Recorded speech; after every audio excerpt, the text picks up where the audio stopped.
Hey up folks, Guy Kestevan the Testaman here, and today it's all about the joy of socks, because I am at the Bridgedale factory over near Belfast in Ireland, near the Mourne Mountains, and I have to say, it has been, because I'm shooting this after I've actually done the factory tour and learnt about the socks some more and seen them being made, and even made some custom socks myself, so that's all coming up. But what I kind of can't articulate until you see it is just what a super complex and fascinating process this is. Yes, I am saying socks are fascinating. This whole trip has been like a sort of cross between Wallace and Gromit and Willy Wonka, but with high-tech fabrics for your feet. Because literally, the parallels I'm pulling out of this is it's kind of like a carbon frame for your feet. It's that level of high tech in terms of the layering, in terms of the fabrics, in terms of the yarns they're using and the processes and the design sort of thoughts behind it. This is proper next level stuff. And hopefully that's what this video is going to illustrate. So let's open the door on the research and design development, and then we'll go see the factory. And hopefully you'll get as much out of this as I have. So yeah, so Bridgedale. So I haven't done my intro yet. I'm sorry, mate. Go on. I was going to give you the big socks education intro and make it awkward. Socksification. Does that work? No, it doesn't. Sorry. Anyway, here's Ross to talk to you about the delicate matter of socks. Delicate matter. Yeah, so I think we were talking about Bridgedale as a company. So we would always say that we're a sock company. We're not like an outdoor company. So a big thing I think is that we just specialise in socks. We don't do anything else. It's like literally all we do. So when we talk about the different models, that's why there's so many in the range. So most importantly, when you look at a sock in any of the ranges, if you turn them inside out, that's where you can really see the difference. So if you take a pair like these, this is our best-selling like hiking sock, for example. When you like look at it from outside, it obviously looks like a sock, but when you actually turn it inside out, you can see where all the cushioning is. So if you look at this, all the little loops inside, they're what give you the cushioning and the warmth, because effectively the loops act like little springs under your feet. Yeah. So as you squash them up and down, that's where the cushioning comes from. But also a bit like a fleece, the more loops there are, the more air it's going to trap. So the warmer the sock will be. So if you want to change the properties of a sock, effectively all you have to do is change where inside these loops are. But if we were to turn another pair, like our heavyweight one, so this is like our expedition sock inside out, but you can see how the loops then travel all the way through. Yeah, that's right all the way up to the collar there. Yeah, and it's a thicker knit on the collar as well. Yeah, I think. And then when you go into like after the loop side, it's then the materials that you make it from. So we use like wool in most of our socks, or some form of natural fibre. Yeah, because the mid-weight mountain bike sock is merino, isn't it? Yeah. So and then Cool Max and the lightest one. Yeah, and then the heavyweight one's merino as well. Yeah. And then we'll blend those fibres with other things. Wool's like really good as an outdoor fibre. It has loads of benefits in terms of like antibacterial, like so warmth. It doesn't stink. Yeah. Which is always a bonus with socks. Yeah, especially with socks. Yeah. And then it's also like really good when it's wet, so it retains its warmth when it's wet. But if you talk about feet, usually your feet will sweat a lot in an active day. They reckon you can sweat up to a Coke can's worth of moisture, so like 300 odd mils. Yeah, which people know they get sweaty feet, but not to that extent. But then if you went for a can of Coke against the weight of a pair of socks and you say 30%, there's no way that sock's going to absorb enough moisture to just stay completely dry, so you feel sweaty. So what we do with Bridgedale is we use what we call our fusion technology, and we effectively blend different yarns to use the benefits of the main yarn, so the wool, and then add in a synthetic fibre that then helps whip the moisture, which will move it around. So this is like, if you'll excuse it without it being too, hopefully it doesn't come across too dodgy on camera, but this is like your wool yarn in the centre, and then the red fibre wrapped around the outside is like the synthetic fibre, and the synthetic fibre will wick moisture. So effectively move it from areas where there's a lot of it to areas where there's less. You can't have 100% wool sock anyway, because you need something inside it to actually hold it together. So a bit like the kind of carcass of a tyre. Yeah.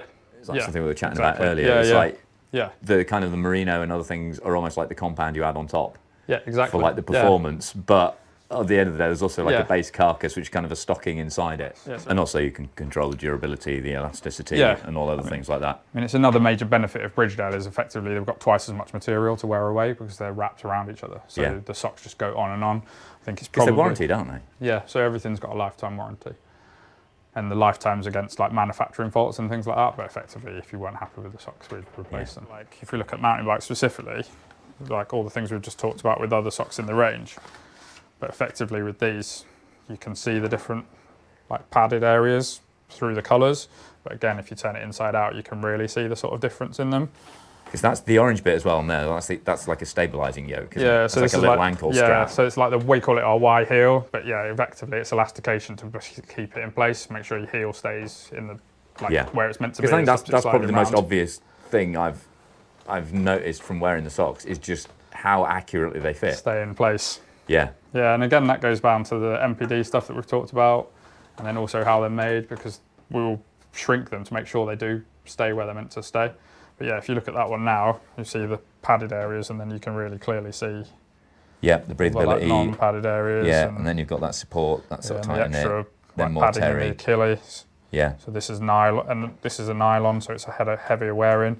Also, And was that something, that padding on the Achilles, is that something that came from rider feedback? Yeah. So the feedback, and then also the fact that these ones are left and right, which is again came from directly from riders, because saying about movement through like movement on the pedals, how you move around inside, like to weight the bike differently, and where the key areas are that you put pressure on the foot. So we felt that it was easier to add this extra area on the outside of both feet. Because it's only the mountain bike socks that are left and right-handed, is that right? Yeah, so only left and right-handed.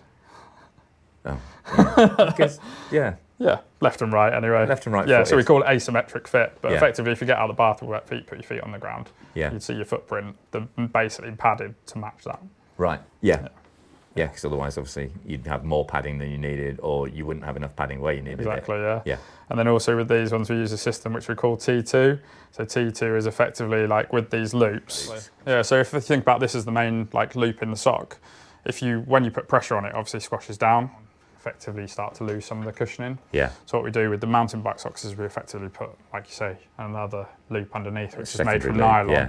And as you push down, that loop helps push the loop back up, so you get this better level. So you've even built mid-stroke cornering support into your socks. But the other big benefit is it helps with that trail chatter. Yeah. So it helps reduce the vibration because it's got that extra layer for just absorbing some of the movement. But they're all little like things that we do. The other things are like the elastication in the socks. So they use almost like a graduated compression in the actual style. So the elastication through the sock is phased differently so that helps a little bit with blood flow.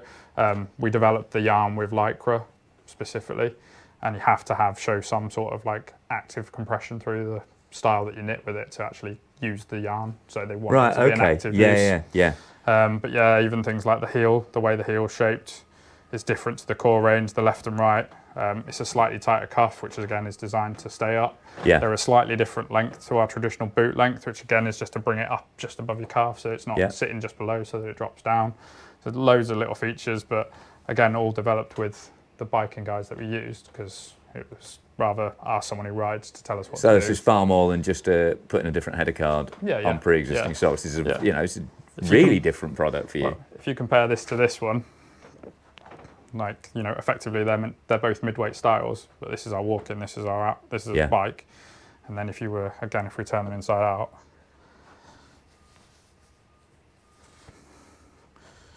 like you can see the similarities obviously in certain bits, but then there's also how much more elastication is in this in comparison to that. That's a much more kind of open, fluffy, comfy looking number than that. That looks like, basically looks like a lot more technical sock, more of a sports sock. Yeah, I mean, I haven't even mentioned that fact that the toes underneath, the seams underneath, all the others are seamed on top underneath, which again was just because of felt that the seam on top inside a tight shoe would just rub more, so they moved it underneath the bottom of the toe to just give you a little bit more comfort. But yeah, loads of bits and pieces in there. Right, cracking. Cheers for the intro. And now it's time to go and see the development guys and then get into the factory, I guess. Move on, I'm head of the MPD department. MPD is new product development, and this is the room where we do everything. The boxes behind you, these are all lifestyles. Inside the box, we have basically the recipe for knitting it. So that lets us know what yarns goes to what part of the machine. Cool. And mountain biking is the most recent introduction to the range. So mountain biking's our most recent. Trail one previously before that. And then with both of those categories, what's been really good is that we actually developed them with the end consumer. So we found like a focus group. We took socks that we already made, went to them and said, what do you think of these models? How would you like how would you change them? What would you change? Is there anything you change? Or are you just happy with what we've got? And then actually then redesign the socks, send out prototypes through that whole process. So it's a full development process. It's not just changing the header card. No. I think that's a big challenge we've got in terms of trying to establish why ours are so specialised. But the big thing is we didn't just go, let's just put a bike on it or change it so it's a slightly different pattern that's more appealing. We actually wanted to make it technically better than what was already there. I think it's quite a good thing for biking at the moment because things like, it does feel like people don't necessarily value like clothing and equipment the same way as they do maybe in some of the traditional outdoor sports. Yeah. A jersey is just something you throw on. And like It's fashion rather than function. Design. But actually for people that are out for a long time like yourself and where you're doing like longer distances, actually the function of clothing can make a big difference, like we talked about with merino earlier. But if you wear a cotton t-shirt and you go for a decent bike ride, it's going to be sweaty, you're going to get cold. It's not the most comfortable thing. You're only out, normally riding's a hobby. You do it because you want to enjoy it. Yeah. If you're uncomfortable because of the type of clothing you wear, and then effectively you like take it away from the whole point of doing it. So I think that's probably been the biggest challenge for us, is going like people appreciating the traditional outdoor skiing, running, like walking, that sock can make a big difference to because there are endless forums on what tyres should I ride, but very few on what socks should I run, which is probably the wrong way round, actually, for the greater experience. Putting them on a good footing. Yeah, well, oh God, we'll have to use that one. We're going to have a fee, aren't we? A marketing fee after this, all the cheesy one-liners. Yeah, I hope you're writing them down. I can't remember them. Got one video now. This is basically purely a program of getting a machine to knit any sock. From that, we then add the patterns in. And I guess the massive advantage is it's literally happening outside the door. Yeah, exactly. So you're not sending this off to wherever and then getting them, opening a box 2 months later and going, no, not that colour. No, we'll do it all. We'll, likes of the motifs, we'll knit it, see what it looks like, then amend it here, go back out, see what it looks like. The other thing on the program is if I click that shows you the elastic area on the mountain bike socks. Yeah. And if I take the background off, you can see there's different elastic designs on the different areas of the So sock. if we go back to the tyre analogy, that's the detail with the carcass on there. Yeah, and then on top of that, that's the terry, so that's where your cushioning is. Right, okay, yeah. Which you can see is left and right. The blue is your mesh. And so it's like a geological map of a sock. yeah, but we just build it up in layers. All the different layers, and they all one on top of the other. And then the last one, that's the colours that we know here. So it's that thing in the Bridgedale, the tagline that we have in the logo is "Little things matter." Actually, most people would just go, "A sock's just what you put on your foot." But then when you see how much we do in terms of the detail, it's the tiny little changes that we make that sock the best that it can be for whatever activity we choose to do it. Yeah. So again, it's the little things that matter. So that's what makes Bridgedale stand out from other people. Because people are totally happy kind of accepting that with a carbon frame and all the different layups and, oh, well, this one's made here and it's not made there, and we schedule. And carbon frames are just knitwear. Yeah. Essentially, they're just bits of fabric cut up and stuck together. In fact, the actual method, it's not even as complex as that. So it's not even made in one piece. I mean, if you can knit a frame, that would be like the ultimate carbon monocoque. It's also the thing of going like about why they cost money, because people go, you could buy 5 pairs of socks for 10 quid or whatever. And you go, those are literally just exactly like we've just said. Someone just knits it, doesn't change anything in it. It's just literally, the best they might do is put a logo on. But when you actually go into like how much detail we have to do to change all those things, and it might be like the machines when we go out on the factory floor, you'll see like Stevie was just saying about the feeds. So the feeds are all the different yarns that we can put into the machine. Yeah. On a normal, like, cheap sock, there'll be a few feeds, and we can use up to, is it like 20 feeds? 6 different feeds around the outside, 8 on the main feed, 6 around the outside. On those 6, we can pick any 3. So we can knit 6 additional colours per course to a maximum of 18 colours plus the main yarn, heel and toe yarn, that type of thing. So yeah. We can get 20 different yarns, So it's your S-Works, or your Turk, or your whatever top HMX on Scott or whatever. Of the sock world, but it also is something that we sort of said. But like when we say about the shrinking, you mentioned it of the fact we can just go outside. So we just put the sock in, change it on this, knit it, go through the whole process on the factory floor, so it almost is a finished sock by the time it comes back as a sample, and then that's when we then size it. Yeah. And then if it's not the right size, we go on here, take out like rows of stitching. So effectively, like you end up taking out different factors to shrink the sock. Then you have to re-go through, if you put a logo on, changing all the logo, because obviously as it shrinks, it will change the design of it. So even making a tiny change to make it fit perfectly is a lot of work. And then we'll knit it again, go through the whole process, come back, check it. But when it's literally opening the door and going out to the factory rather than flying over to Taiwan to check they've done it, that it makes it a lot quicker. Yeah. It takes what, like 3 minutes? Well, anything from 3 to 10 minutes to knit one To do the sock. sock, yeah. So Majority 3.5, 4 minutes. but yeah, that's like you say, a lot quicker than 2 weeks of waiting for one sample sort of thing. once you've got that initial investment and that experience and everything, And it is what makes Bridgedale special, because if you want a Bridgedale sock, the only place you can get it is if you buy Bridgedale, and then effectively everything is made in-house. So no one else can do what we do. Well, I say we do. I just sell them. These guys do it.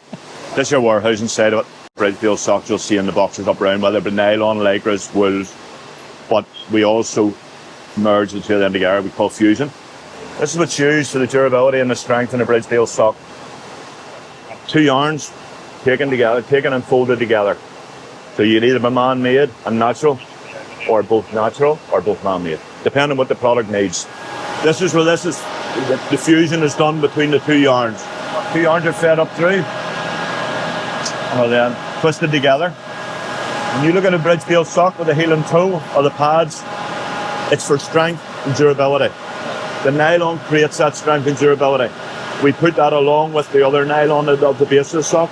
That's why you'll very rarely see the heel or the toe of a Bridgedale sock wearing out. This is the part here that makes us different. It's the part that makes us different. A lot of the cones we use here are recycled, because the simple reason is they'll go and lift them. If they've used them on the machine, they'll lift them and put them on this and rewind onto them. When you look at a sock, you basically look like, I always say it's like a pair of tights. It starts off as a nylon, and if you can't knit that nylon base, you will not be able to knit anything on top of it.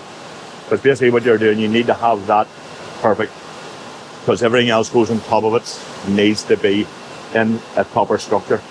And without having that proper structure, you cause fault in the product. This would be your main maintenance area. They would make parts and so on in here that we cannot maybe buy, and Paul would go ahead and make them in.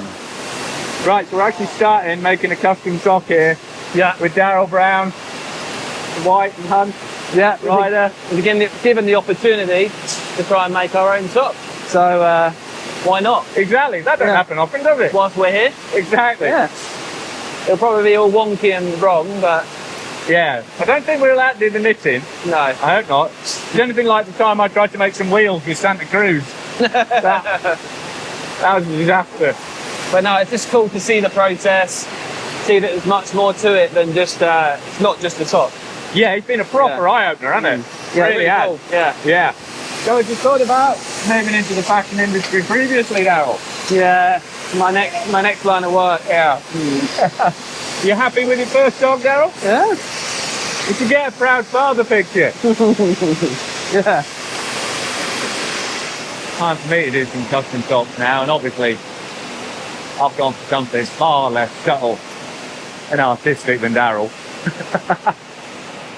See how these turn out. There we go. That's the colour I'm talking about.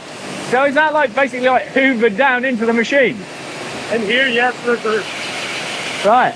vacuum break down in underneath. And then this one here, this scoop goes into here. This be acrylic knife, that's where all the yarn gets cut. Right. So then as soon as it gets cut, it gets sucked up that tube into the waste here. Yeah. That's a better kind of view of it there on the other machine. The yellow colour's coming in now, so that's where it gets bridge come up into the top. The sock is born. I think it is. Here it comes.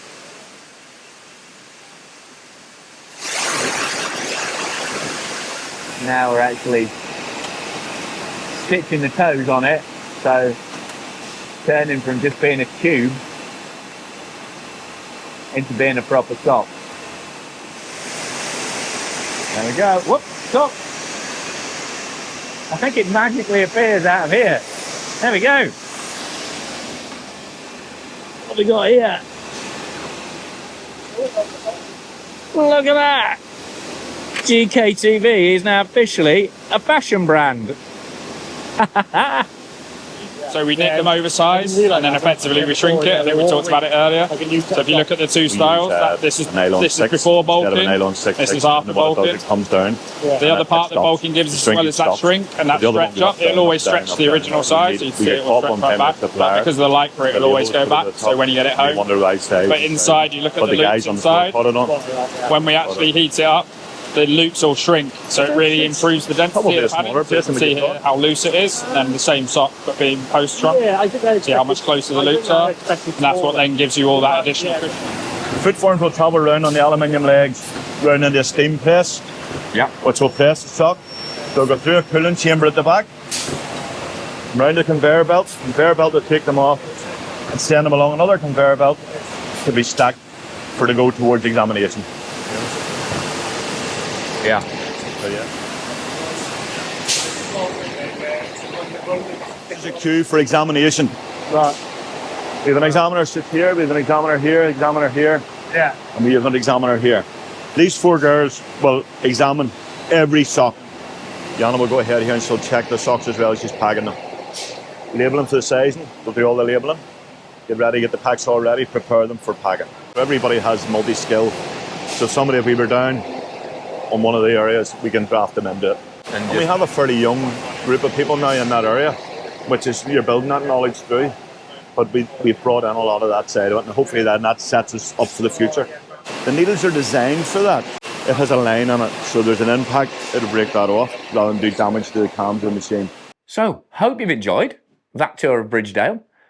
Like I said at the start, I certainly found it super interesting, and certainly won't be thinking about my socks in the same way in future. And, you know, if it's made you want to try some Bridgedale socks yourself, then happy days. You know, obviously, I thoroughly recommend them. And I think, you know, having an insight into just what goes into them is really reinforces why they are a genuinely different product.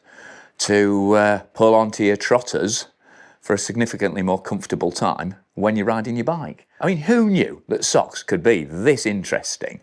And also, I just really enjoy getting into a factory where people are clearly so engaged and just really enjoy working here. You know, there's lads in here who have been working here 50 years. There's lasses who have been, you know, in their 70s and still working here. And it's just clearly a really great environment with people who are really proud of what they do. And that's always a big positive for me.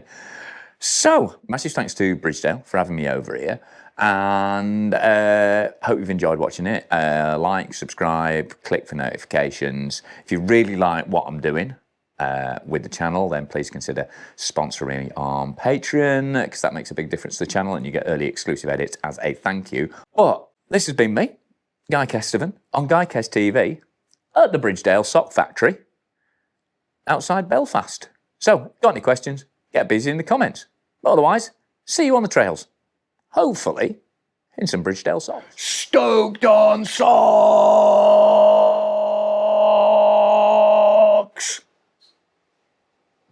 Sorry about that.